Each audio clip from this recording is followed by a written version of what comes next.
74th District. He is the chair of the Virginia Legislative Black Caucus. He's a former member of the Henrico County School Board, and he has been a wonderful public servant for Henrico. So please give it up for Delegate Bagby. Oh man, I didn't know you could see yourself right here. This is small things. It's the small things that John Matorkas has set us up for.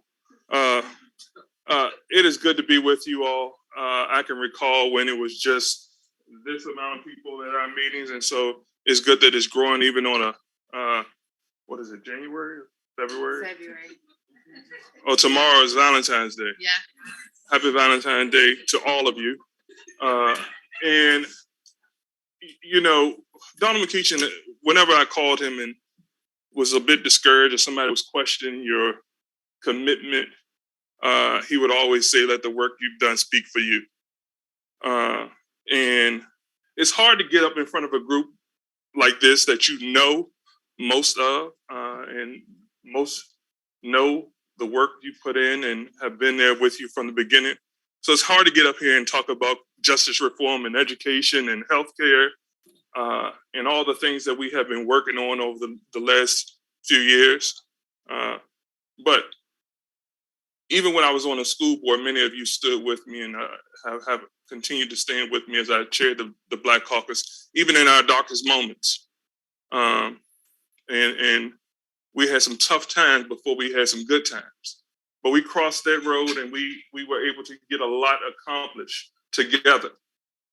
And that's what I like to say. And everyone always has a question in the interview process.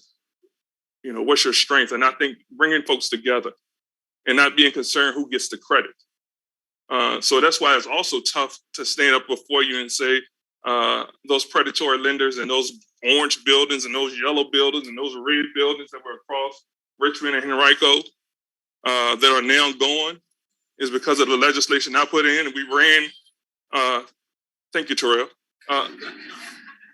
We ran those predatory lenders out of Virginia. And I'm proud of that.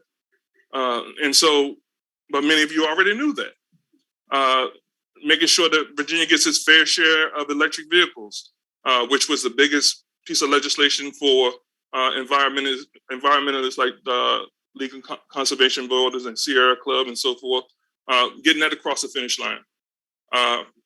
Being in charge of the committee that passed leave and also the committee that raised the minimum wage under the leadership of Juwan Ward is something that I'm proud of. But a lot of this was because I chaired the committees, but also because I chaired the Virginia Legislative Black Caucus. And if you talk to the members of the Virginia Legislative Black Caucus, they'll tell you that I'm not concerned about getting the credit for the work. Oftentimes, Channel 6, 8, or 12 will call me, RTD will call me and want a quote from me. And I would say, no, you want to talk to Jeff Warren. You want to talk to Jennifer McClellan. You want to talk to Jay Jones. Because it's not about me, it's about getting the overall work done. In the coming months, not just this upcoming month, but in the coming months, we're going to have some tough decisions about who we're going to support for respective offices. I hope you will consider those individuals that have been there and doing the work. I hope you will consider not just the policy. And we were talking to a group of ministers just this weekend, and Jennifer McClellan said to them, because some reporters have been poking and saying you're going to be a backbencher and so forth. But you all know Jennifer McClellan; she's not going to be a backbencher. So like I said, I don't have to tell you that. But one of the things she said that resonated was the constituent service that she's going to be able to provide for a larger group is just as important.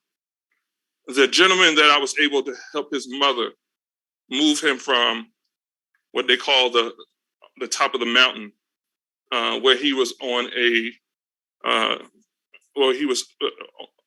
starvation diet. We were able to move him from one prison to another.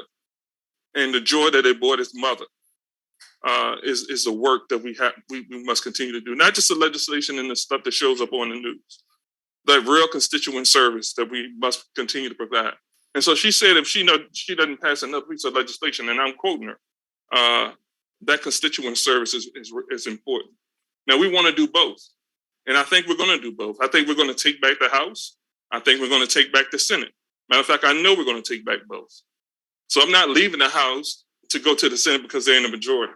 Because I believe truly we got a better chance of winning the majority in the House than the Senate. And if you all look at the maps and look at the numbers, you will know that.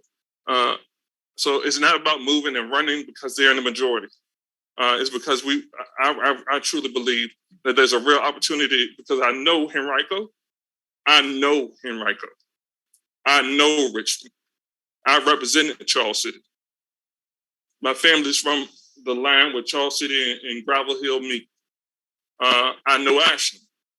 And I think I'm suited to represent the entire district. And so that's why I'm running for this office. And I hope that if you have any questions for me, I know I owe a couple of you a phone call, but I hope that if you ever have any questions that you know that I'm accessible and I will make time to talk and take time to listen. Thank you.